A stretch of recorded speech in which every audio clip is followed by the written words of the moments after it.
ہر پل Jio drama 9 بن چکا ہے، بہت ہی زیادہ انٹرسٹنگ۔ اس میں ہمیں دکھایا جائے گا کہ میشا جو ہوتے ہیں وہ حنین کے ساتھ کھیل رہی ہوتی ہے، اتنے میں ہی آتی ہے شباب، اور شباب جو ہوتے ہیں وہ حنین کو اب میشا سے لے لیتے ہیں اور میشا کے منہ پہ بہت زور کا تھپڑ لگا دیتی ہیں اور کہتی ہے کہ تم نے میرا گھر برباد کیا ہے، میں تمہیں چھوڑوں گی نہیں۔ اس میں جو ہوتے ہیں میشا وہ کہتی ہے کہ آپ نے یہ تھپڑ مجھے اس کمرے میں مارا ہے، لیکن اس تھپڑ کی گونج جو ہے وہ یہ پورا گھر سنے گا اور آپ کو جو ہے وہ اچھے سے اس تھپڑ کا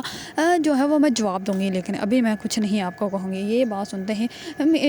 شباب جو ہوتے ہیں بہت زیادہ حیران و پریشان ہو جاتے ہیں۔ میشا جو ہوتے ہیں وہ جا کے سب کو جو ہے وہ زوار سائن کو بتا دیتی ہیں۔ اس پر زوار جو ہوتا ہے وہ بہت زیادہ غصہ کرتا ہے اور وہ کہتا ہے کہ مجھے اچھے سے پتا ہے کہ میں کیا کر رہا ہوں اور کیا نہیں، تم سے مجھے پوچھنے کی ضرورت نہیں، اور اب وہ میری ہونے والی بیوی ہے۔ یہ بات سنتے ہی شباب جو ہوتے ہیں وہ بہت زیادہ بدیدہ ہو جاتی ہے اور وہ کہتی ہے کہ میں آپ کے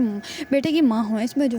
ہوگا زوار سائن وہ اس کو اس بات کا تانا دے ہی دے گا کہ تم جو ہو وہ تو مجھے ایک بچہ بھی نہیں دے سکتی، یہ بچہ جو ہے وہ نہال کا ہے۔ دوسری طرف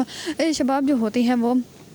زوار شاہین کی بڑی بہن سے یہ بات ڈسکس کرتے ہیں۔ اس پر وہ کہتے ہیں کہ مجھے تو پہلے ہی لگا تھا کہ وہ تو نہال سے بھی محبت کرتا تھا اور آپ جو ہے وہ یہ میشا سے بھی محبت کرتا ہے، کیونکہ میشا، میں نے تمہیں پہلے یہ کہا کیا تھا کہ میشا سے جو ہے وہ اپنے شوہر کا دور رکھو، اگر نہیں رکھو گے تو یہ نقصان تمہیں اٹھانا ہی پڑے گا۔ تب تم نے میری بات مانی نہیں اور اب دیکھو وہ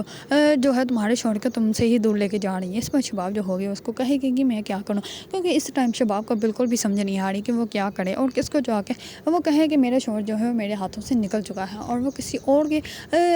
دوپٹے کا جو ہے وہ اسیر بن چکا ہے، کیونکہ وہ میشا جو ہے وہ اس کو اپنی طرف اور بھی زیادہ مائل کی جا رہی ہے۔ دوسری طرف ذکیہ کے ہسبینڈ جو ہوتا ہے وہ میشا کو بھی دھوکہ دینے کے بارے میں سوچ رہا ہوتا ہے، لیکن اس نے اس بات کے بارے میں سوچا ہی نہیں کہ میشا جو ہے وہ آلریڈی اس کو دھوکہ دینے کے بارے میں پلان بنا چکی ہیں، کیونکہ جس کا کوڈ اس نے اس کو لا کے دیا ہے وہ جو ہے وہ لوکر کا کوڈ ہی صحیح نہیں ہے، اور اینڈ ٹائم پہ جو ہے وہ وہاں پہ جو ہے وہ زوار سائن کو بھی لے آئے گی، جس کی وجہ سے سب لوگوں کے سامنے اس کا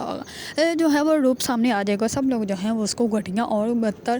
قرار دیں گے اور زوار سائن جو ہے وہ خود ہی ذکیہ کے شوہر کو وہاں سے نکال دے گا۔ اگر آپ لوگوں کو ڈرامہ 9 پسند ہے اور اس کے بارے میں نیو اپڈیٹ جاننا چاہتے ہیں تو میرے چینل کو لائک، کمنٹ اور سبسکرائب کرنا مت بھولیے گا۔